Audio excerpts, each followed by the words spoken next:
Dakwah non muslim ada, saya kira, cuma memang tidak semasif ikhtiar-ikhtiar Dr. Zakir Naik dan tidak terorganisir teman-teman di Eropa misalnya.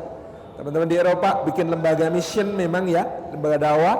Mereka kemudian dengan sangat asyik datang ke tempat-tempat umum, memperkenalkan Islam, gitu ya, membagi-bagikan buku Islam for Beginners, Muhammad for Beginners, gitu. Kemudian mereka melayani diskusi tentang Islam, mereka memberikan stall-stall makanan untuk mencicipi halal food, gitu ya. Di Amerika malah ada, saya lupa brandnya, tapi menyangkutnya adalah tentang halal.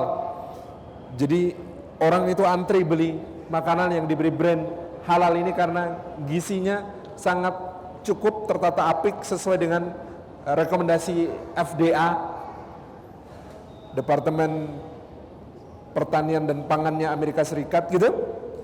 Kemudian di Inggris kita bisa lihat bagaimana diskusi-diskusi antara agama, atau seperti yang di Amerika dilakukan oleh Imam Syamsi Ali, gitu ya. Kita belum seterorganisir itu, tapi saya yakin memang ada. Justru kalau di Indonesia kita memang pada kondisi di mana terikat oleh aturan.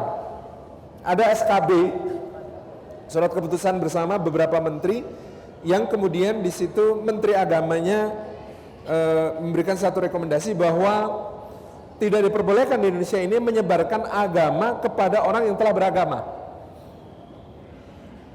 Menyebarkan agama kepada orang yang telah beragama, kecuali dengan diskusi fair, gitu ya, bil hikmah wal mau'idhatil hasanah wajadilhum billati hiya ahsan. Yang ini menjadikan ikhtiar semacam itu memang tidak bisa diformalkan. Tidak bisa diformalkan. Yang bisa kita lakukan adalah personal approach kepada masing-masing objek dakwah. Nah, kalau di Bandung mah enggak, gitu ya, kita mau bikin gerakan itu tidak terorganisir dengan formal, tetapi misalnya tetap terorganisir dengan baik, gitu ya. Tetap munadbom. Nah, misalnya kita bagi-bagi tugas, gitu ya. Kalau kita punya teman sekampus di SKI, gitu ya, di kampus ada 20 teman non muslim. Nah, setiap satu non muslim, gitu ya, itu adalah objek dakwah untuk 2 kader SKI, gitu ya saya. Kemana-mana bareng, clubbing bareng, boleh nggak sih? Bukan clubbing, maksudnya nge-gym bareng, misalnya futsal bareng, gitu ya. Terus makan bareng, tugas kuliah bareng, itu tempel terus, gitu ya. Tampakkan akhlak paling mulia yang bisa kita tampilkan kepada dia, gitu ya. Rasakan bagi dia bahwa Islam ini betul-betul rahmat. Kita sebagai seorang muslim, seorang mukmin adalah orang yang akhlaknya paling baik yang pernah dia kenal, gitu. Nah, yang seperti ini saya kira memungkinkan untuk kita lakukan, tapi memang tidak bisa tadi dengan lembaga formal, gitu ya. Kemudian kita bikin mission on mendakwai orang Nasrani, gitu, dan tidak bisa. Karena apa? Karena kita terikat oleh aturan itu. Sebagaimana kita tidak ingin hal seperti ini dilakukan kepada saudara-saudara kita yang rawan akidah di berbagai tempat, sehingga kemudian kita menjagai itu. Jadi kan dalam kaidah fikih dar'ul mafasid muqaddamun ala jalbil masalih. Mencegah terjadinya kerusakan ini didahulukan daripada meraih kemaslahatan.